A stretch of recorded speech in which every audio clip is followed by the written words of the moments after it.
Vous êtes nombreux parmi les commerçants et entrepreneurs à demander ou bien à, à chercher comment sont rémunérés les apporteurs dans les sociétés commerciales.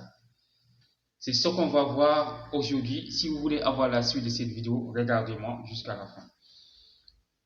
Mesdames et messieurs, bonjour. Je suis Amadou Ali Khan, coach formateur en droit des entreprises certifié par ERA Afrique en conception de Legal Bot. ERA Afrique est un cabinet juridique international spécialisé en Legal Tech, siégé à Paris et à Tunis. Mon objectif est de former, accompagner les commerçants et entrepreneurs dans le domaine juridique. J'ai formé plus de 100 entrepreneurs entre 2020 et 2021. Aujourd'hui, on va voir la rémunération des apporteurs dans les deux types de sociétés commerciales, à savoir les sociétés à responsabilité limitée et les sociétés anonymes.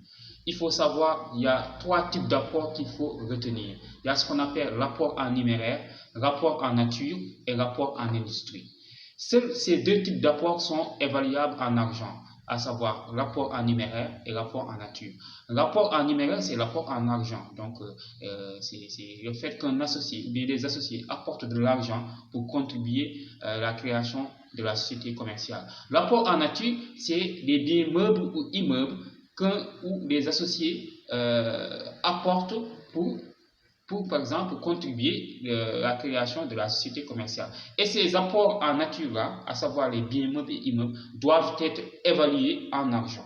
Voilà. Il y a ce qu'on appelle aussi l'apport en industrie. L'apport en industrie, c'est les prestations intellectuelles. Donc, c'est quand une personne dit, moi, j'ai pas d'argent, j'ai pas de meubles ou d'immeubles, mais j'ai des prestations intellectuelles, j'ai des compétences intellectuelles pour contribuer à la création de la société commerciale.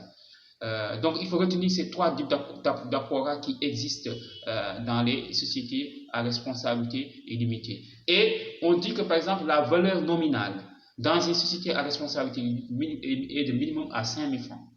Donc, mais concernant le nombre de pourcentage par associé, ça doit être fixé par les statuts. Donc, il faut retenir ça. Ça doit être fixé par les statuts.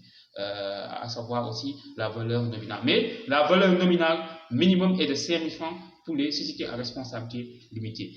Pour les sociétés anonymes, il faut retenir ces deux types d'apports-là. Il y a ce qu'on appelle l'apport en numéraire, l'apport en argent, l'apport en nature, à savoir l'apport des biens meubles et immeubles. Concernant les rapports en industrie, c'est interdit dans les sociétés anonymes. Donc, au niveau des sociétés anonymes, il n'y a pas d'apport en industrie. Et la valeur nominale pour les sociétés anonymes est de 10 000 francs.